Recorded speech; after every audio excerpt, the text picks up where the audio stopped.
Hello, I'm Aurimas Kamantauskas, event creator from Lithuania and founder of Ideas and Trend Festival Revolution here in Vilnius. And this is my podcast. Welcome and thank you for watching, because today I have two very special guests, potential keynote speakers for the next revolution, Josh Stinton and Siri, who is not Siri from Samsung. No, and not Apple either. Yeah, but these two friends of mine, they have a common keyword, breathe in. And I will explain you later what is the background of these keywords. So if you are ready, guys, I'm very happy to have you here. And let's do this. Let's do this. Let's begin. Let's do this thing. How you would love that people will remember you? Don't be an asshole to anyone. Be a good person, but follow your truth. And that is make the most impact for you that you can while you're here. Because I know we hear it, it sounds like a cliche, and I apologize. I know I'm American and we get quite cheesy about this stuff. But we have a very finite period of time here. This is not a joke. This is no dress rehearsal. This is the show. And how are we showing up on a daily basis? Like, that's something that I'm. So when I die, I would like people to think like, wow, that guy really did it. Like he really had a good run. Talking about the records, which one is that you are most proud of you? This year I did the gold in the Nordic Championships in this discipline. Yes, I think that is. Siri's so modest. I love that, because if it was me, if I got gold in anything, I'd be, excuse me, 2 seconds. I got gold in a thing. Siri's like a. We will talk about your goals quite soon. Yeah, I think it's so rewarding when you have set a goal, and then you achieve it, and I think that is such a huge reward in itself. It doesn't have to be a medal. On a daily basis, again, like I am such a believer that we are constantly rewriting the story of our lives. And like that internal narrative, like the internal Josh, the Josh that got kicked off the football team in high school, the Josh that was no good at sports, that Josh that's very self-critical, that Josh got kind of quiet. I didn't have space for him because this other Josh had to take control.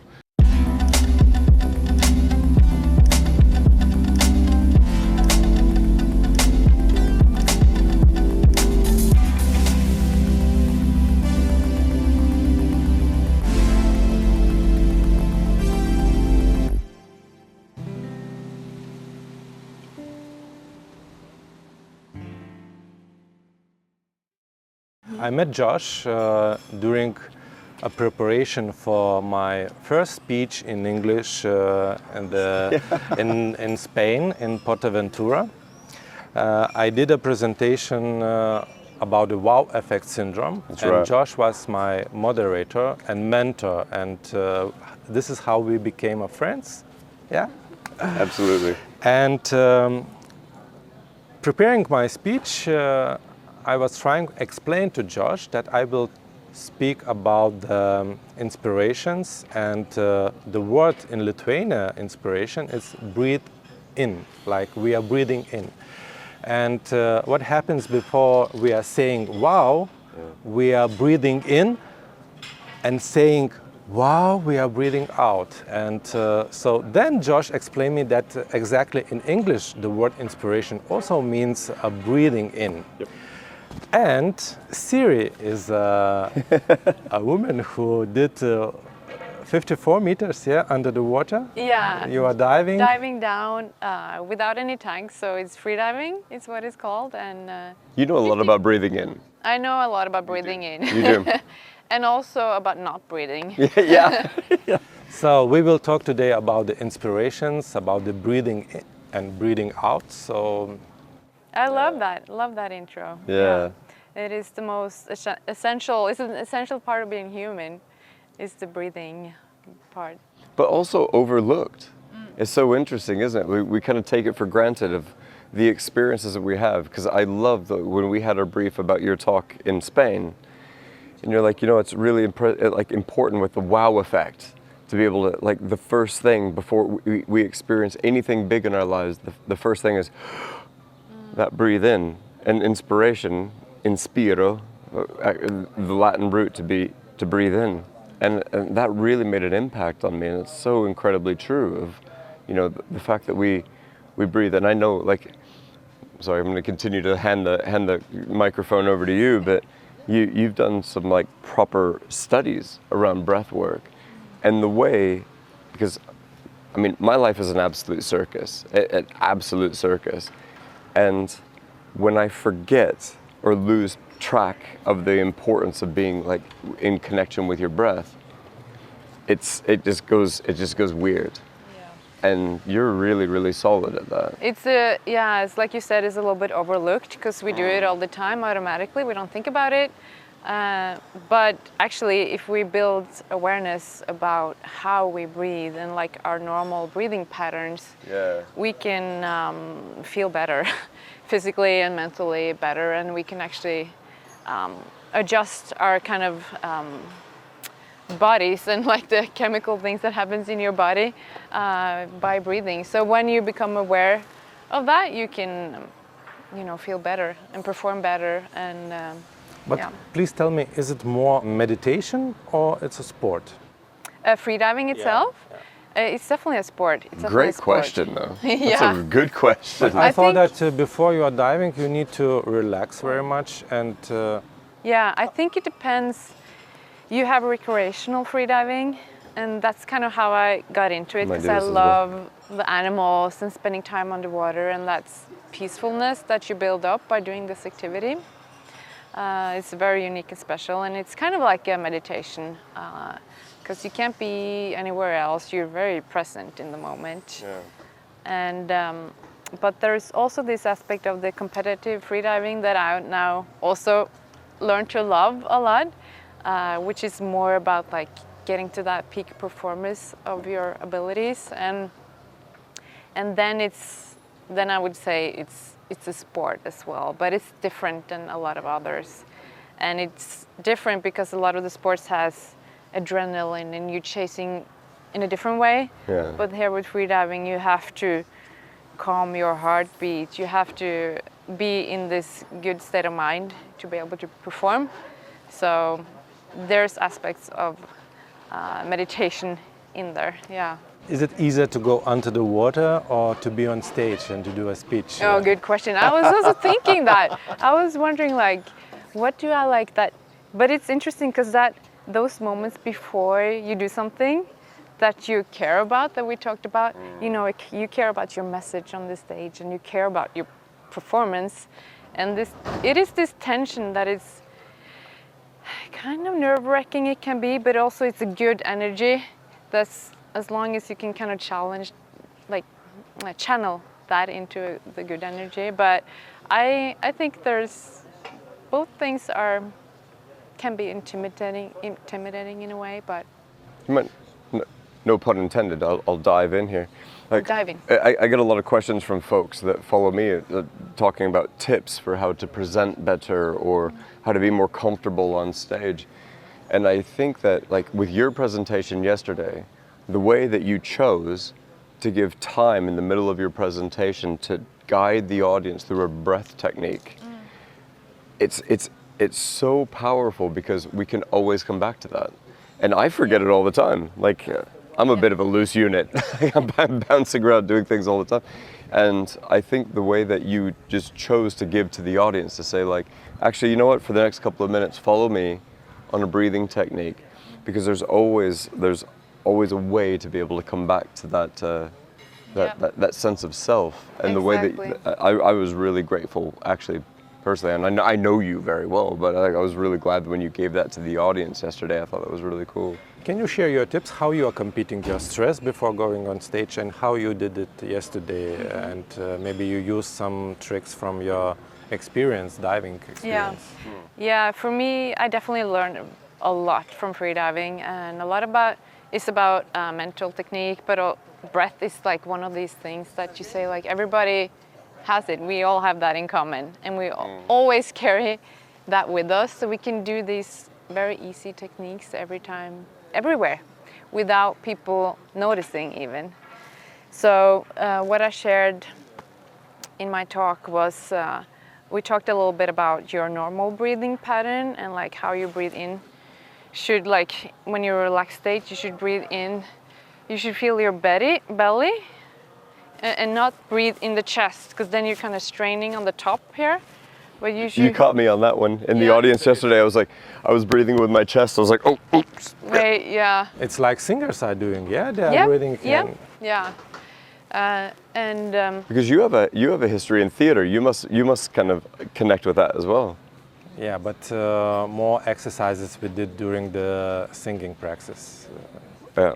I also shared about one very concrete tip that you can do when you want to like activate what we call the parasympathetic nervous system, which is the opposite of like the stress, and they call it the rest and digest. And how you can do that very quickly with your breath is having what we call the double exhale, where your exhale is twice as long as your inhale. So you focus on the exhale, because that's where, you relax everything. So if you do that breath a couple of times, the vagus nerve is one of the nerves that is stimulated, and it's sending these signals to the body to relax. And you can feel it quite quickly. So if you need, that was one of my tips to the audience, yeah. And I think it's an easy thing, and it's free. Josh, free. Yeah, Josh, you are sharing your tips during the speech about how to survive, being creative, and being podcasting, broadcasting your ideas, and trying to learn something unique and new what you never did before. Yep. Did you ever try the free diving? Not yet. I think we yet. need to do that, yeah. I think we've just confirmed that on your show that I'm going to do free diving with Siri. Yeah. And you like to participate in competitions, I do. Tell about your background and the story to those who never heard what you did before. Absolutely. So my background is, I wouldn't say I'm an athletic person. So when I was in high school, I remember I was like 15 years old, and I joined the Aberdeen High School football team. Now I'm talking America, so football, the sport we use with our hands. I don't get it either, but I know. So I remember joining the football team and my coach telling me, like, Josh, it was Aurimas, it was two games into the season, and my coach took me aside and he was like, the team and I have met, and we think you would be a better camera person instead of a football player. And I was like, okay. And so I went to be a camera person, and it turned out I wasn't a very good camera person either. So for me, it was like, I had this story in myself that I'm not good at sport, right? So I can't, like, that was just like a repetitive narrative in myself. And then over the past, how long I've been at this, like 10, 11 years, with so what I do for your audience, I take on the hardest physical challenges in the world and things I don't know how to do to raise awareness for children's charities. And I've been very passionate about that. So I don't earn any money from the adventures, and I never ever will. But what I do is I gain experiences. And so it's an honor to be here on the show and telling people about this. But for me, like, it was always about how every single step of the way, you're constantly redesigning the narrative of who you are. And that's really, really interesting that we're always holding the pen when we're writing the book of our lives, and for many years in my younger life, I didn't know that, and I was always this kind of like, well, this is you, this is your story, this is what everyone says about you. So for anyone listening, I really want this message to land. It's not what your current story is, it's what you want your story to be. And you always have the power to rewrite that. So I'm always asking audiences, like, if your life story was a book, is it a book that you would love to read? And if you wouldn't love to read that story in that point in time, that's okay. Rewrite. You've always got the pen in your hand. How you would love that people will remember you? I'm going to let you take this one first. Oh my God. Yes. First of all, I love that message, Josh. I think it's so important. Yeah, we always have the power to change our narrative and the inner narrative. And, the inner narrative. And the outer, yeah. But how I want people to remember me is quite basic, I would think, like kind, caring, and bold maybe as well. Like, yeah, to, you know, dare to do things that you care about. And I love creating, so in my life I always have to have some sort of creating and output and giving. So whatever that is, that kind of legacy, I mean, I want to be a voice for the ocean, for the creatures in the ocean. That's more like specific, but yeah, I think it's also just down to the basics, just kind and... But you're also seeking for the records. Is it more for you or to inspire others? And how is connected to how people should remember you? Yeah, I think the competition started with like, I kind of fell into it a little bit, and then I think that's a way for me to create a stage for me to speak about the things I care about. But then I also realized in the competitions that I actually find it's very interesting because you develop so much. It's so much mental stress about it, but it's so concrete. You set the goals and you work toward it. You make a plan, and then you adjust. And yeah, so it's kind of both. It's become a thing for myself as well. but I think there's some ego in there, but in the end, it doesn't really matter that much. What is your ego about? What is my ego about? Do we have enough time on this show to talk about my ego? I'm not sure. No. I would actually like to go back to that question that you asked, like how we would like to be remembered. Sure. And it's also about the ego as well. It is about the ego. Well, it's absolutely about the ego. And I really appreciate that you asked that question, because it's not something I think about very often. Like, down the track, what's someone going to say because you spent time on this earth, right? And I feel like, wow, this is actually quite an interesting question, but I feel like, back to the wow effect, to that breathe in, I can't help but think of my dad. So my dad, I remember, so I've got to tell your audience a story. It was about 4 years ago. My father called me and he said, "Oh, just a heads up, I'm in the hospital, but I'm doing well." I'm like, "What? What happened?" And he's like, "Oh, I was on the roof and I fell off of it." I was like, "What did you do?"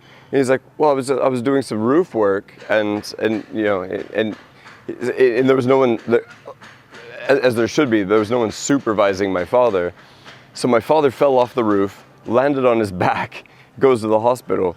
And so I'm in this conversation with him. I was like, "Dad, like, you've got to be more careful." To which my dad beautifully replied. He goes, "Son, if you think I'm going to give my body back in good condition when I'm done with it, you have no idea who I am." And he told me, he goes, "I'm driving this thing like a rental car with full insurance." Oh my God. I was like, yes. So I mean, these are the footsteps that I'm following in, right? So I absolutely subscribe to that. I think that we're all here to make an impact, an impression. We do have golden rules to follow, which is, don't be an asshole to anyone. I don't know, you didn't tell me I can swear on this, so I apologize in advance. Don't be an asshole to anyone. Be a good person, but follow your truth. And that is, make the most impact for you that you can while you're here. Because I know we hear it, it sounds like a cliche, and I apologize. I know I'm American and we get quite cheesy about this stuff. But we have a very finite period of time here. This is not a joke. This is no dress rehearsal. This is the show. You know, and how are we showing up on a daily basis? Like, that's something that so when I die, I would like people to think like, wow, that guy really, he really did it. Like, he really had a good run. Talking about the records, which one is that you are most proud of you? I am quite proud of. Wow, that's a good question. But That's a big one question. of the disciplines in freediving is when you swim underwater. You swim either deeper or in the pool as long as you can without any swimming fins. Yeah. And that is a little bit harder physically and The mentally. pool one is harder. The pool, yeah. The pool is harder? I mean, no, they're both hard, yeah. Yeah. I mean, they're both hard. They're different. In the ocean, you go as deep as you can, and in the pool, you go as far as you can. I know recently you've been doing quite a bit of pool. Yes, I have. Is that new in your life? Or? It's a little bit new. So Yeah. I got into the pool last year, and I kind of started training. Well, So I think this year I did the gold in the Nordic Championships in this discipline. Yes, I think that is. Siri's I'm so proud of modest. I that. love that, because if it was me, if I got gold in anything, I'd be like, excuse me, 2 seconds. I got gold in a thing. Siri's like, We will I talk got about gold. your goals quite soon. Yeah, I think it's so rewarding when you have set a goal, and then you achieve it, and I think that is such a huge reward in itself. It doesn't have to be a medal, you know. Yeah. But Yeah. that is very rewarding. So what about you, Josh? The awards? Or the- Awards or achievements, that you are Achievements? most proud about? Oh my goodness. I'd say it's so hard to quantify it, you know, like it's not, I'm constantly surprised about the things that I've done. Tell us, and to those who are meeting you first time, you did ski Yeah. living Already in starting to laugh. Australia. Yeah. Living in Australia, Yeah. You learned how to ski and went to Norway, Sweden. to Sweden. Sweden, yeah, to do Vasaloppet. It's the world's longest cross-country ski race. Why you did this? Why did you do this? Why did I do this? So I was really, really passionate, and still always am passionate about supporting children's charities. Yeah. And I was at the time connected with a couple, so James and Christy, that run a charity called Feel the Magic. And that was a children's charity helping kids learn how to live with grief. So when they've lost someone, so if their mom's passed away, if their brother's passed away, etc., they've got a grief counseling camp that helps them learn how to basically connect with their feelings. Because as anyone watching this, we are all either experiencing grief or we're going to experience grief. This is life. And the powerful thing that this charity, Feel the Magic, is saying, and I want to share this with your viewers as well, that we never get over grief. You know, as humans, we're always experiencing these like, this is an experience that I have and I want to learn how to deal with it and move over it and then just become that happy person again. Yeah. Right? Yeah. You don't get over grief. You learn to live with it. This is a new element of yourself, and you invite it in a way. So I was very passionate about helping children learn to live with their grief through this charity called Feel the Magic. And so I took on, to raise money for this children's charity, I took on this cross-country ski race in Sweden, it's just a short race. It's 90 kilometers long. Yeah. Short one. Yeah. Easy. Yeah, absolutely. And so I took that on, and I've never skied in my life before the race. So the morning of the race is hilarious. Like the first time I ever had my feet on skis was the morning of the race, and I remember I remember pushing for the first time, because I didn't know how fast I was going to go. Pushing, I don't know if the audience, I don't actually want to show off my Lithuanian socks, but pushing for the first time, and I just hit the guy in front of me, and and he just turned around and he said something in Swedish, and I was like, oh, sorry, I've never skied before. And he's like, this is Vasaloppet. Like, what do you mean you've never skied before? I was like, hi. And he's like, you've got a very big day ahead of you. So that, going back to what we were talking about earlier, that was a big point in my life story, Because we all have our life stories, right? Like every single day we're contributing to our life stories. And in my life story, that was whoa, like the internal narrator, like, you know, the small little Josh that's inside me was going like, we do this now? And I'm like, yeah, we do this now. And so what I learned as a result of that race, because I've done many races and adventures and all sorts of stuff, what I learned is that you are constantly rewriting the story of your life. And what I like to ask audiences, and I'm going to ask your audience now, like, if your life story was a book, is it a book that you would love to read? You know, and if you wouldn't love to read it, that's okay. You've still got the pen in your hand. Right? Make the next chapter, and it doesn't mean you have to go pogo sticking down Mount Everest and you have to do a unicycle race across Spain or Vas Loper or even dive to the depths of the ocean like my friend. It's your story. Like, what would make you excited to read that book? But if we, all of us will be our writers, we will lose the who will read those books, no? I don't think so, because the most important audience is yourself when it comes to your story. Yeah, of course. What about books? What are you reading when you have time? Right now what I'm reading is the quantum gravity. So like the story of which, not story, but the understanding of which the theory of relativity and sub-relativity and the ways in which the lines around the universe are bent. I'm going to stop talking because I don't know what I'm talking about, but I'm reading that book right now. There's one book about leadership, but I don't remember the title. Put it in the show notes. And one about orcas as well. Really? Yes. What about orcas? Yeah. No, I just started on it. So okay. It's called How to Become Friend? She would be the author of that book.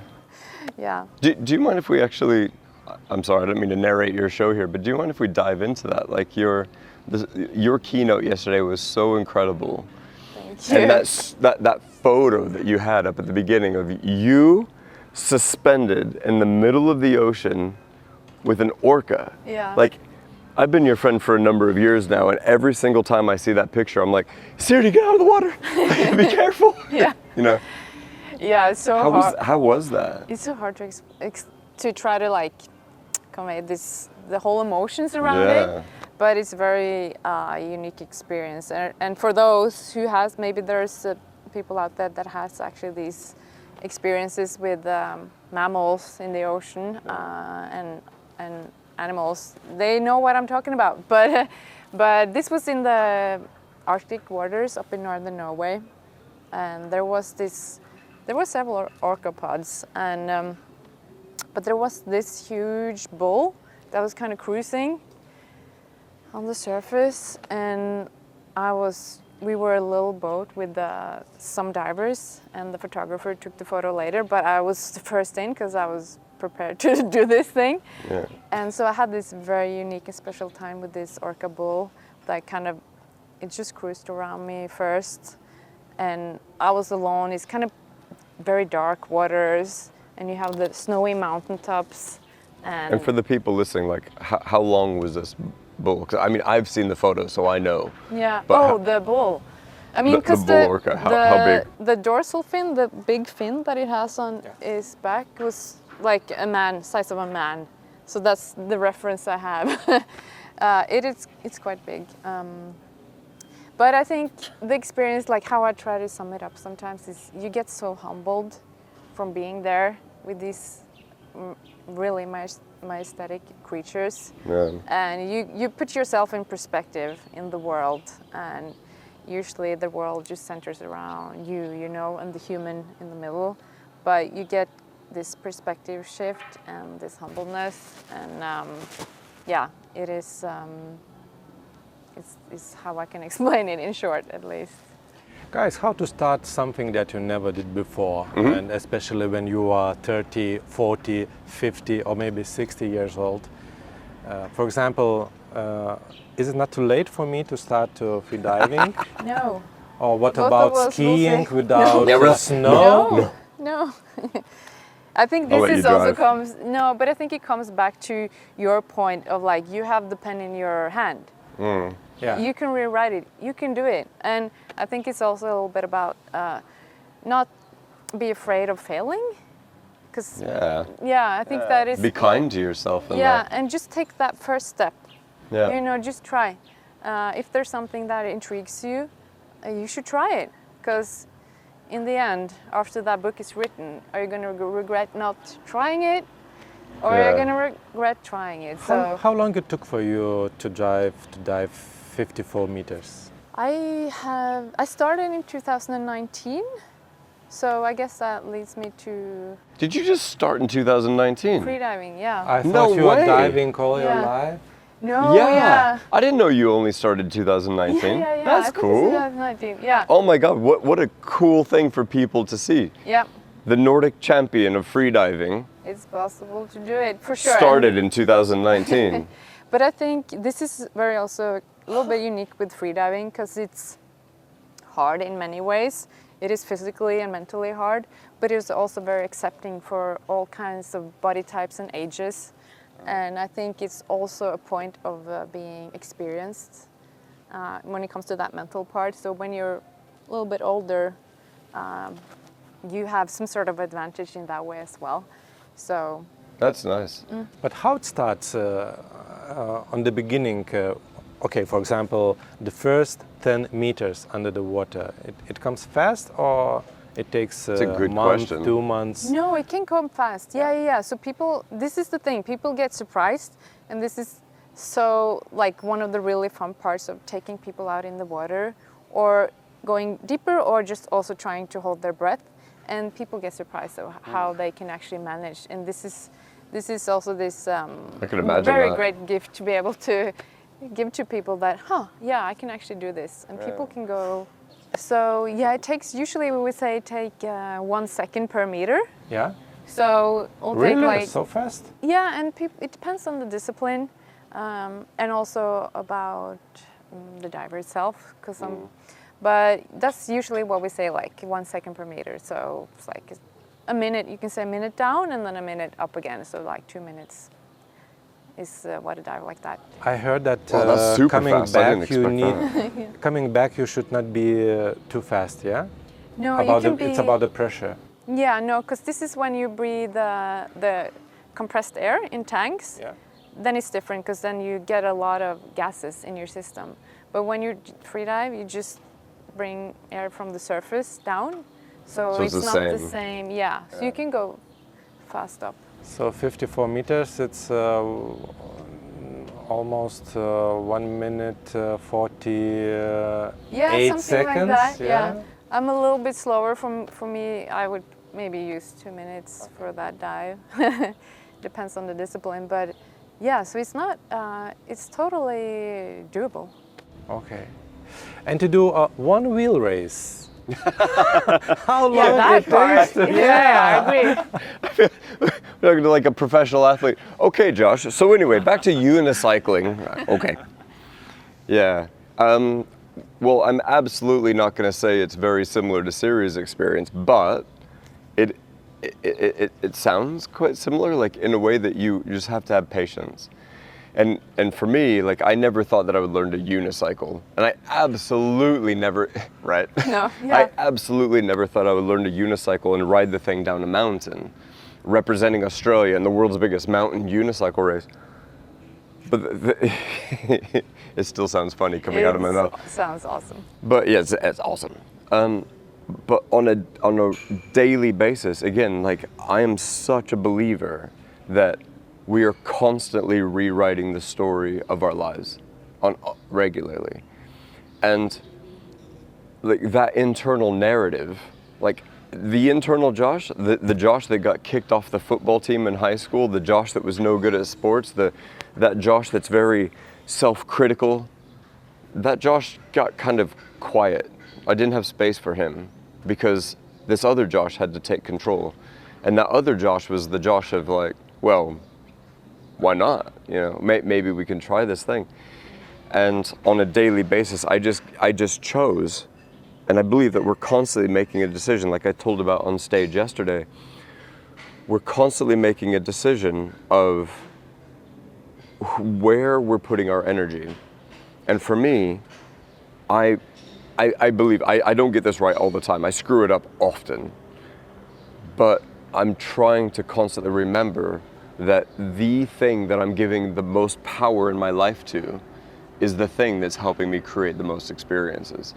You know, so the Josh that is going to learn to ride a mountain unicycle, that's the Josh I give attention to. Not the Josh that's going to go, we can't do this, we don't do this, we've never done this before, we might fail. No, I don't give that a lot of time, actually, because the other Josh deserves much more There's some attention. correlation, because I've been working with branding for many, many years, and it's a little bit interesting how you talk about it, because it's also, for me, a lot related to branding. You know, you choose. Yep. You strategically choose where your brand to be going, and you position yourself according to that, Yep. and you write that story, the brand story of who we are to go that way. Yep. And for me, The direction of. yeah, and for me, I think I also like realized that at some time in my past that, oh yeah, I can do this for myself as well. Yep. Like, yeah, it makes total sense that this is for me to be conscious about. That's Yeah. right. Both of you are TEDx speakers and you are traveling a lot and meeting audience. How do you see evolution of the conferences? A big part of my life is speaking. So I'd say, like, I'm a professional presenter. I've been doing that for 11, 12 years now. And there will never ever, I think, and I also choose to think, but there will never be an environment where events don't need people. And the purpose, so always going back, we can think of events and experiences and brand activations in many different ways. At the core, you're creating an experience. At the core of an experience, you're creating feelings, right? So when you have people that have amazing stories like yourself, Siri, that come in, and yourself as well, Artemis, you did a great talk in Spain. I loved watching you on stage. When you have people that just basically instigate thought, you know, and thinking around a feeling, there's nothing in the world that will ever be able to replace that. So when we talk about events like, yeah, we're both TEDx speakers. You've been on big stages around the world. I've been on big stages around the world. We've done our thing. But the core of that is that you are there to consciously choose to give to the audience, and in the giving of that, you're creating connection. And I don't think that anything's ever going to replace that. I'm going to get off my soapbox now. All right, Siri, your turn. No, I agree. I think, yeah, we want to meet as humans. We need to meet. Yeah. And the conferences are a unique place to meet people that have something in common, and they took the time off to, you know, to dive into this world. So I think that's, yeah, I totally agree. But I think it's also going to be a lot of different ways of doing that, and it's not like one way to do it. I think it's going to be a world of meeting places, and some are different than others. Some are very like intimate and person to person, and I think there's room for all of that. And I think that's interesting going into the future of like also embracing those things. But for me also the meeting people to people, being able to have time together to talk is most important. And I also want to mention that I do take leaders out in nature to do experiences. It is called The Rebellion, is what we call the company.